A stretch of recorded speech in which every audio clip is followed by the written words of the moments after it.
A apendicite aguda é um problema muito comum aqui no Brasil. Se você nunca teve, provavelmente conhece alguém que sofreu com essa doença. Atualmente, existem cerca de 150 mil novos casos todos os anos e sua taxa de mortalidade é abaixo dos 1%. Mas nem sempre foi assim. E nesse vídeo eu irei te contar como que a medicina conseguiu evoluir do seu tratamento inicial à base de sangria, ópio e coquetéis de ervas no século XV até o tratamento que temos atualmente, que é indiscutivelmente cirúrgico. E caso você não saiba a relação entre apendicite aguda, Leonardo da Vinci e Charles Darwin, fique nesse vídeo que eu irei te contar tudo. Mas antes, é necessário explicar alguns termos justamente para melhorar sua compreensão e que irão se repetir bastante nesse vídeo.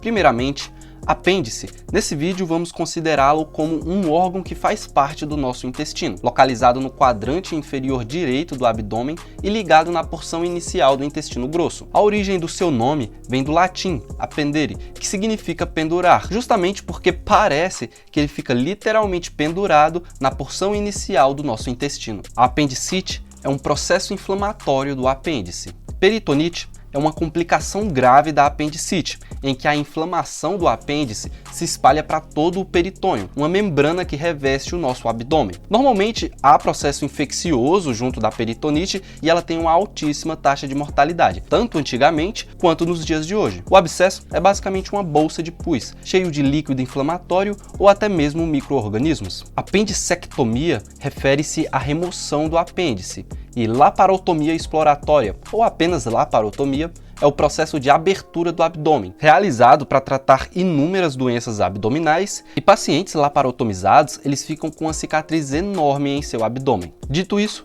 vamos voltar até o período bizantino.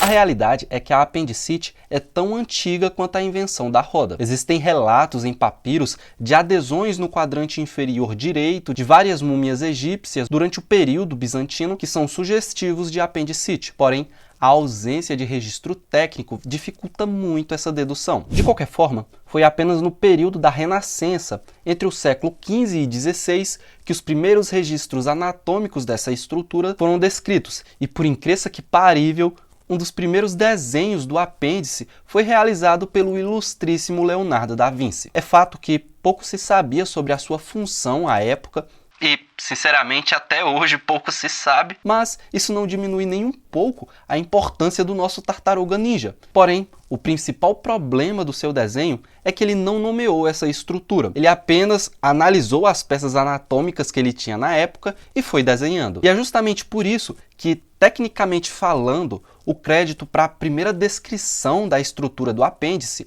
foi dada a Berengário da Carpe, em 1522, um professor de cirurgia em Pávia e Bolonha. Só que quem realmente conseguiu difundir o conhecimento dessa estrutura foi Andreas Vesalius, em 1543, em seu incrível trabalho De Humani Corporis Fabrica, um dos livros mais importantes na história da anatomia. Se Leonardo da Vinci fez apenas o desenho e Berengário fez apenas sua descrição técnica, Andreas foi além. Ele desenhou a estrutura e a descreveu, algo que até então ninguém tinha feito. Por isso que a sua contribuição foi muito, mas muito importante. Porém, como ninguém é perfeito, Vesalius se confundiu e chamou essa estrutura de seco. Um erro gramatical que você pode achar que é um pouco irrelevante, mas que fez vários cirurgiões interpretar seus registros durante muitos anos de forma equivocada. De origem latina, seco refere-se a caecus, que significa cego ou oculto,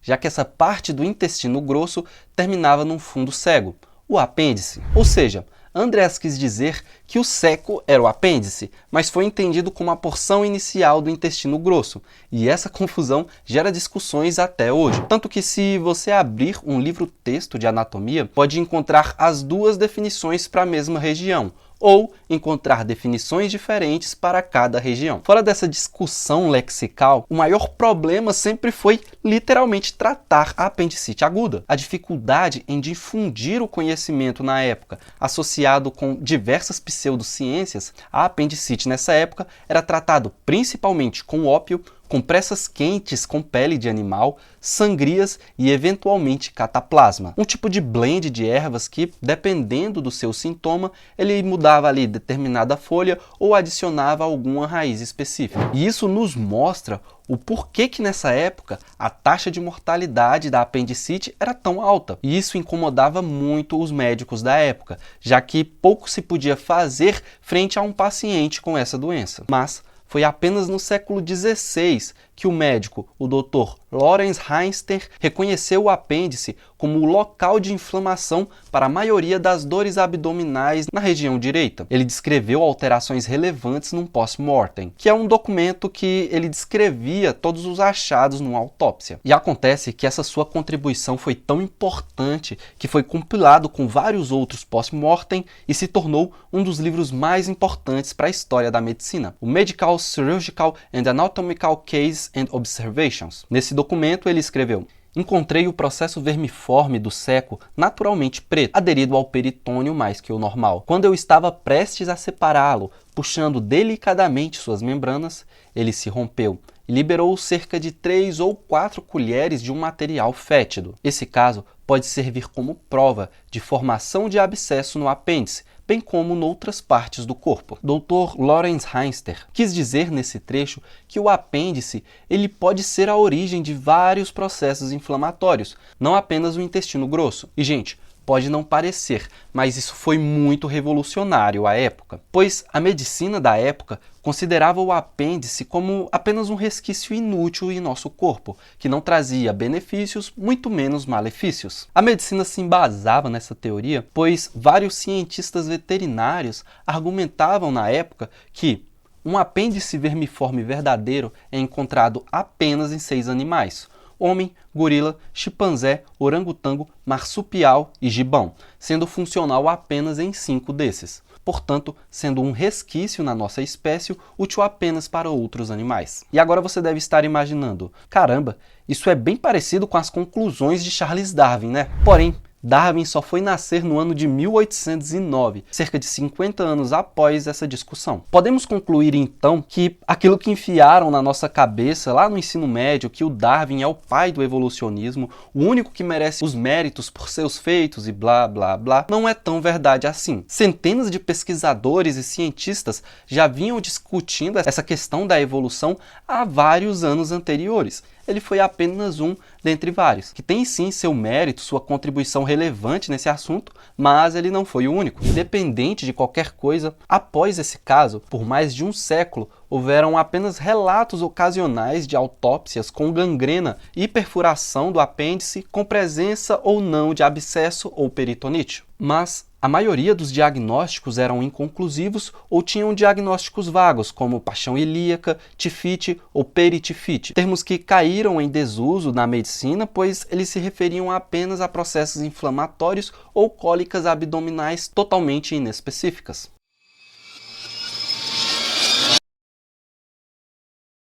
Quem merece o crédito pela primeira apendicectomia registrada em revista científica para tratar a apendicite aguda foi o Dr. Claudius Amiant, cirurgião do St. George's Hospital, localizado em Londres, na Inglaterra. O caso a seguir foi publicado na Royal Society, a mais antiga academia científica independente do mundo. Em 1736, ele escreveu: o paciente, um menino de 11 anos, apresentava-se com uma hérnia escrotal direita, associada a um cisto. Ele foi submetido a uma laparotomia exploratória e, durante o procedimento, descobriu-se que seu apêndice estava perfurado, com a presença de um corpo estranho, um alfinete, além de uma perfuração no mesmo. Uma ligadura foi colocada ao redor do apêndice e a parte perfurada foi removida. Agora, o paciente apresenta uma recuperação satisfatória. Mas, como os relatos eram registrados apenas em livros, a discussão do conhecimento era muito comprometida. Tanto que a primeira operação bem-sucedida documentada para a drenagem de um abscesso num paciente com apendicite aguda, após esse relato do Dr. Claudius, foi realizada apenas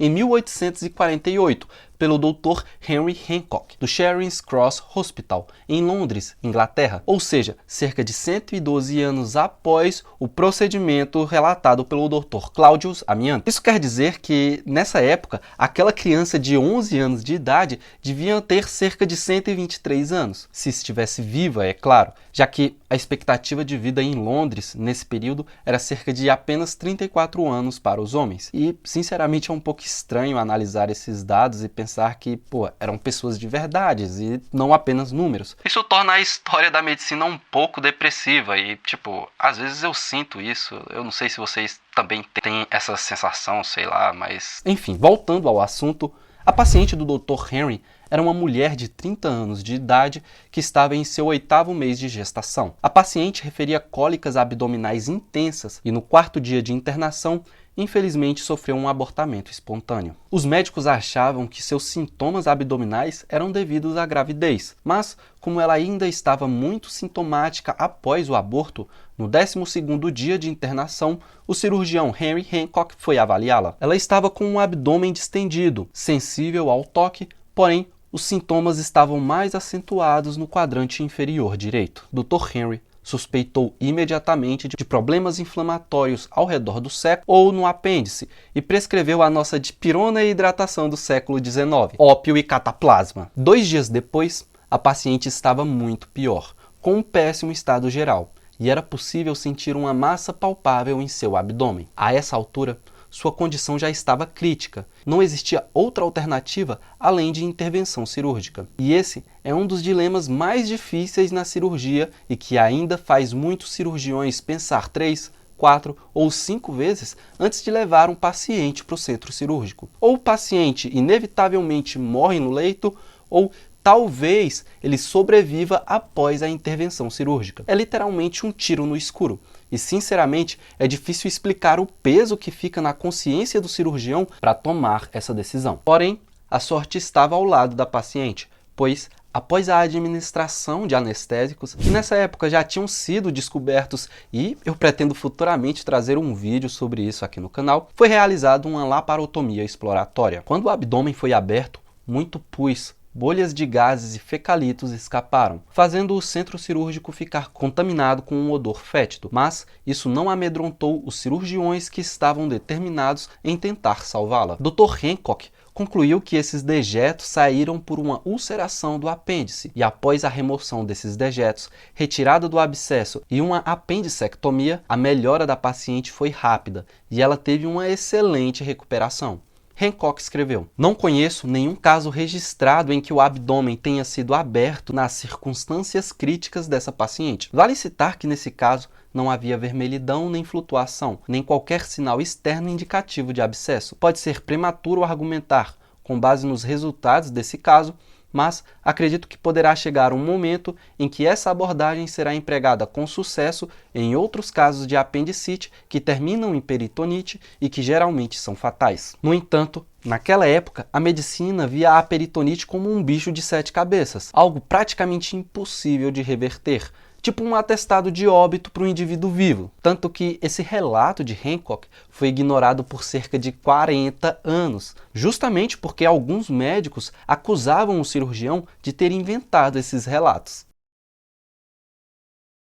Surpreendentemente, os estudos para tratamento e diagnóstico precoce da apendicite não foi feito por um cirurgião, e sim por um patologista. Dr. Reginald Fitz se formou em Harvard e fez estudos de pós-graduação em Viena e Berlim. Aos 35 anos, se tornou professor de anatomia patológica em Harvard e mais tarde foi médico assistente no Hospital Geral de Massachusetts. Fitz publicou uma revisão de 257 casos de inflamação com perfuração do apêndice em 1886. Em seu estudo, ele provou claramente que os abscessos em fossa ilíaca direita eram, em sua grande maioria, causados pela apendicite e não por inflamação do intestino grosso, dado que essa conclusão causava falsos diagnósticos, tratamentos equivocados e morte do paciente. Ele não apenas forneceu uma descrição clara das características patológicas e clínicas da apendicite, como também destacou a importância do tratamento cirúrgico rápido. A importância desse médico é tão grande que seu texto, escrito há mais de 150 anos atrás, traz condutas que são seguidas, por incrível que parível, até hoje. Concluindo, as seguintes afirmações parecem ser válidas no contexto de apendicite. A importância vital do reconhecimento precoce da apendicite perfurante é inconfundível. Seu diagnóstico, na maioria dos casos, é relativamente fácil. Seu tratamento eventual por laparotomia exploratória geralmente é indispensável. Sintomas urgentes exigem a exposição imediata do apêndice perfurado e, após a recuperação do choque, seu tratamento segue de acordo com os princípios cirúrgicos que tangem sua remoção. Se houver atraso, haverá abscesso resultante com peritonite e, mesmo assim, deverá ser feito a laparotomia. Isso geralmente ocorre no terceiro dia após o aparecimento do primeiro sintoma característico da doença. É importante lembrar que o médico Reginald Fitts não deve ser apenas lembrado por esse incrível trabalho sobre apendicite, mas também por seu trabalho igualmente valioso sobre as características clínicas e alterações patológicas da pancreatite aguda. E esse tema é muito interessante. Eu pretendo muito fazer um vídeo somente sobre isso aqui no canal. Os conselhos de Fitts foi rapidamente adotado nos Estados Unidos e é a partir daqui que realmente começa a diminuir a mortalidade da apendicite aguda. Isso nos mostra a importância dos congressos médicos em um país, já que é esse evento que mais difunde o conhecimento atual da medicina. E embora Robert Lawson, lá em Birmingham, em 1880, tenha relatado uma apendicectomia de um paciente, como seu relato só foi publicado em 1890, sua contribuição foi deixada um pouco de escanteio, mas nesse canal aqui você não será esquecido, cara. Seguindo a história, e usando os conhecimentos relatados pelo Reginald Fitts, Dr. Thomas Morton foi o primeiro cirurgião, baseado nos relatos de Reginald Fitts, a diagnosticar corretamente a apendicite, drenar o abscesso, remover o apêndice com uma recuperação satisfatória do paciente e publicar o seu caso em 1887, ou seja, um ano após as publicações do médico Reginald. Após essas descobertas, houve um grande avanço médico nos Estados Unidos para o tratamento cirúrgico e diagnóstico da apendicite. E esse feito se deu em grande parte a vários cirurgiões, mas é impossível não destacar especialmente dois: Charles McBurney e John Murphy. Charles McBurney era o cirurgião-chefe do Roosevelt Hospital, em Nova York, e descreveu o famosíssimo ponto de McBurney, um ponto de sensibilidade máxima na apendicite, que geralmente é no primeiro terço de uma linha que une a ponta da espia ilíaca anterosuperior direita à cicatriz umbilical, além de criar uma incisão de divisão muscular que ainda hoje é utilizada para a apendicectomia. Só para se ter uma ideia, essa incisão é empregada com mais frequência que qualquer outra abordagem na apendicite aguda no século XXI. Já John Murphy, de Chicago, que foi acidentalmente o primeiro cirurgião a realizar uma sutura bem-sucedida em uma artéria femoral rompida e impedir a morte de um paciente por hemorragia, fez questão de insistir que há uma sequência natural de sintomas em um quadro típico de apendicite, que é dor ao redor do umbigo, que hoje é mais entendida como uma dor difusa no centro do abdômen, vômitos incessantes e dor que vai se deslocando da região central para a fossa ilíaca direita. É claro, existem vários outros sintomas associados à apendicite aguda, mas esse padrão ele é o que mais se repete e hoje ele é conhecido como sequência de Murphy. Já no continente europeu e Reino Unido, a operação para remoção do apêndice inflamado demorou mais para ser adotado. E isso se deu tanto pela dificuldade de difusão do conhecimento médico, quanto pela estrutura política da época, a monarquia. Porém, o cirurgião que fez a diferença na Inglaterra foi Frederick Travis, que trabalhava no London Hospital, e ele trabalhou muito para popularizar essa operação na Inglaterra, que já era bem mais consolidada nos Estados Unidos. Ele havia realizado cerca de 1000 apendicectomias, e em 24 de junho de 1902, 2 dias antes da coroação do rei Eduardo VII, o imperador começou a sentir sintomas compatíveis com a sequência de Murphy, e após o atendimento do cirurgião, ele chegou à conclusão que o monarca precisava de uma apendicectomia. Após o procedimento, o rei teve uma melhora satisfatória e sua coroação foi adiada para cerca de 7 semanas depois, mas o sucesso da operação era indiscutível. O cirurgião Frederick foi promovido a baronete e, como pode-se imaginar, a operação em um membro da família real na Inglaterra contribuiu muito para chamar a atenção do público em geral para a apendicite e fez seu conhecimento se disseminar ainda mais em continente europeu. Atualmente, de fato que é muito difícil um paciente vir a óbito por conta de uma simples apendicite aguda, mas não é impossível. As abordagens cirúrgicas pré- e pós-operatórias foram se aperfeiçoando com o passar do tempo e hoje é possível realizar uma apendicectomia por videolaparoscopia, algo impensável há alguns anos atrás. Isso diminuiu ainda mais os riscos de complicações e sua taxa de mortalidade. Eu espero que você tenha gostado dessa interessante história e eu gostaria de te fazer uma pergunta. Você conhece alguém que teve apendicite? Ela teve alguma complicação? Os sintomas que essa pessoa teve seguia esse padrão estudado por esses cirurgiões ao longo do tempo? Comente aí embaixo que será um prazer ler seu comentário. Um abraço e até o próximo plantão. Tchau!